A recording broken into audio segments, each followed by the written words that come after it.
Learn how to connect a second screen to your computer and everything you need to know about that process to make your experience better.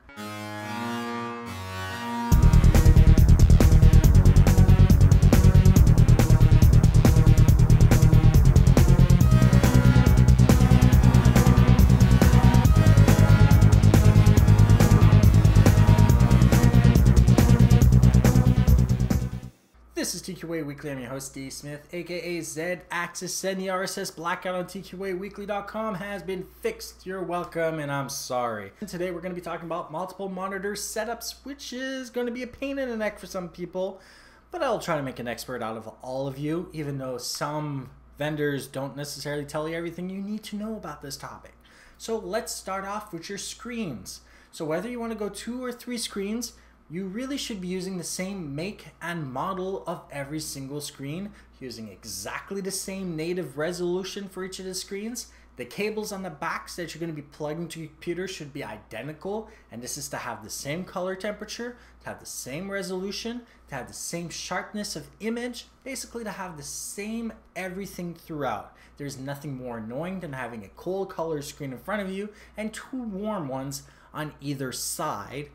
And you don't have to worry about video games because some of them can adjust to having a longer desktop.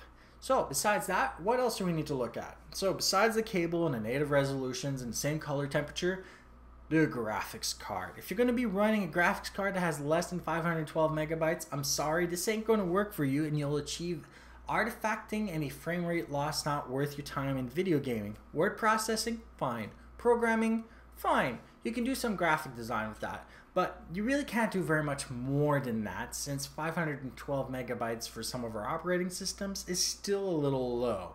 So run at about 1 gig or more, and if you can get up to 2 gigs, that'll be the best. So let's say we're running 2 screens, one beside the other, running from a 1 gig graphics card.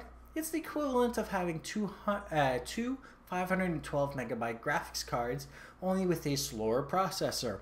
So you will have lower frame rate. So getting the latest graphics card that you could buy with the latest drivers in your computer, which is also important, and using the best cables and identical screens will give you the same experience.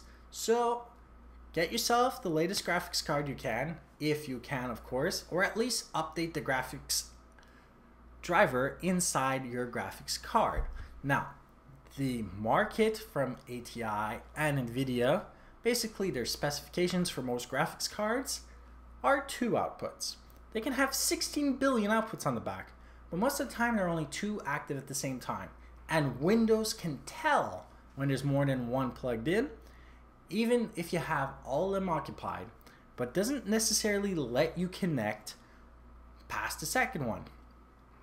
So special types of graphics cards, like the one from ATI, have a special adapter that lets you connect more than 2 screens. So you may want to opt for those types of graphics cards, or spend a lot more money getting a graphics card specifically designed for up to 4 screens. NVIDIA launched one not that long ago. So now that we have gotten past the graphics card, we need to be looking at the power supply and its relationship to this whole process. The power supply, which is basically the reason why your computer works, has much more than one job. So when you're actually getting a graphics card and your computer, one of the things that you may not necessarily get as a service when you're going into a so-called large surface store like Future Shop and Best Buy is knowledge of the actual practice of getting the best power supply for your computer. Here's the thing. Read your manual.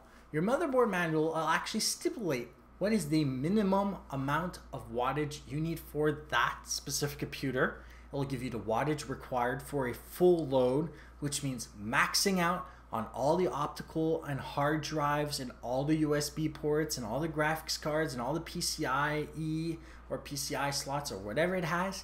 It will give you the max load minimum wattage that you need to be running. It'll even tell you how much wattage you need if you're running more than one graphics card inside. That gives you an idea of which graphics card you should get. But it doesn't just stop there. You have 2 types of graphics cards.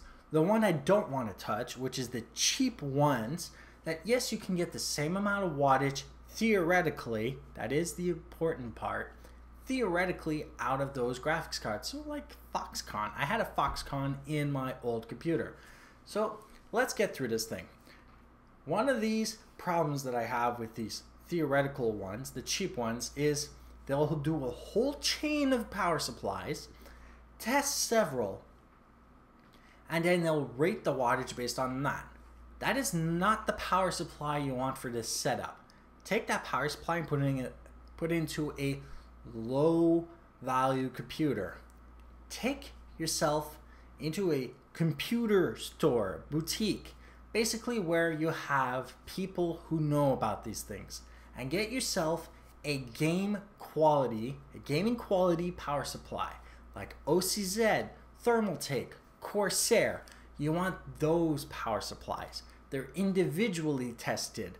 Therefore, you know somebody checked this thing to make sure that it was A, performing as built, and B, capable of wattage being designed for. It'll even tell you the percentage of entropy, the amount of maximum wattage capable from the machine. So a 450 watt power supply is never a 450 watt power supply.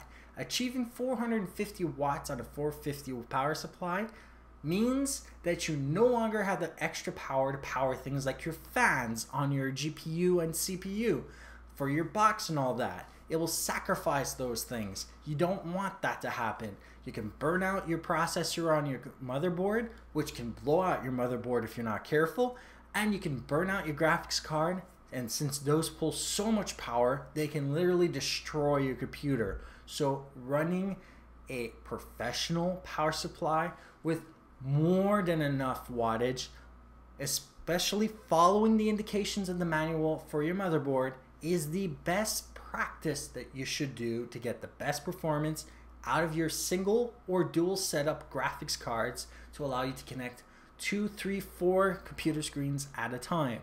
So important things: latest graphics card if you can, latest drivers, that's important, and best possible power supply that you can get.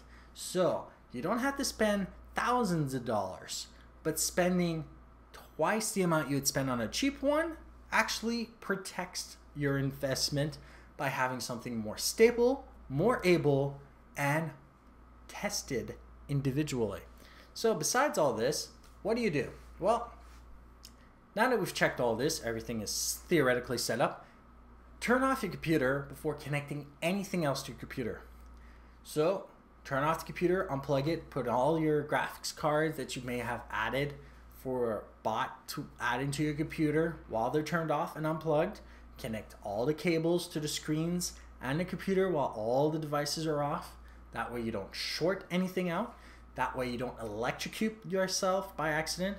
It's pretty rare, but there's enough juice coming through a USB port to cause heart attack. So I seriously am telling you to turn everything off and to plug them in correctly with cables that are not damaged. You don't want to do any damage to any of this equipment. This is a very sensitive setup. Once everything is plugged, you powered it on. And here's the thing, a trick that you may want to actually know.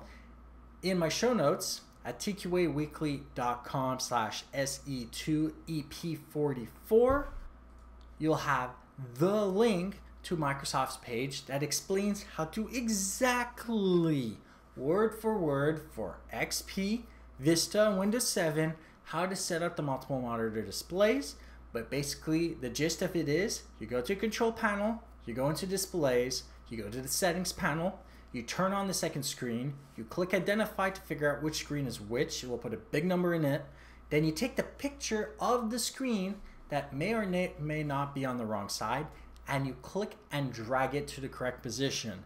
Doing that will tell the computer which direction each screen is actually physically sitting. So if you have 2, 3, even 4 screens, this is how you're going to set them up in Windows. So like I said, that will be in the show notes specifically for each of your operating systems. What should you expect from putting more than one screen on a graphics card or even on a multiple graphics card setup? Lower performance of your computer. The more screens that are active, the lower the performance of your computer. You do not have to run all these screens at the same time. Turning them off does not turn them off for Windows, by the way. So you would have to turn them off in the control panel for you to get a better experience out of it. But adding more RAM may help you, but you can't go above 4 gigs in a 32-bit environment. You can go much higher in a 64-bit environment. Otherwise, you can also install an SSD hard drive to load your Windows, your applications, not your virtual memory. Put that on a traditional drive, or add more RAM and turn them virtual memory off in this case. And using the SSD drive means you have less delay for the data retrieval, for the information for your video game, which means you will increase the frame rate inconsequently to the progress of how the data is getting to your screen. So the best possible graphics card, faster drive, more RAM, that will fix many of the troubleshooting issues that you would normally have to deal with. So more memory is always better, better graphics cards always better, latest drivers are always the best to have, and enough juice from your power supply is always going to be the great thing to do. Next week, I'll be talking about how to avoid getting phished. So one of those scam techniques that they may try to pull on you. I'll explain what they are. Maybe read a few letters, as though they're not very hard to find on the internet anyway. And I'll explain how to avoid being caught in the process. So until next week, remember to like, share, and subscribe to TQA Weekly. Head over to our newly rebuilt website at TQAweekly.com for the show notes of this episode. Learn how to subscribe to our newsletter, get our Android application, participate in our contest and weekly survey, and so much more. Stay safe and online, and have a great day.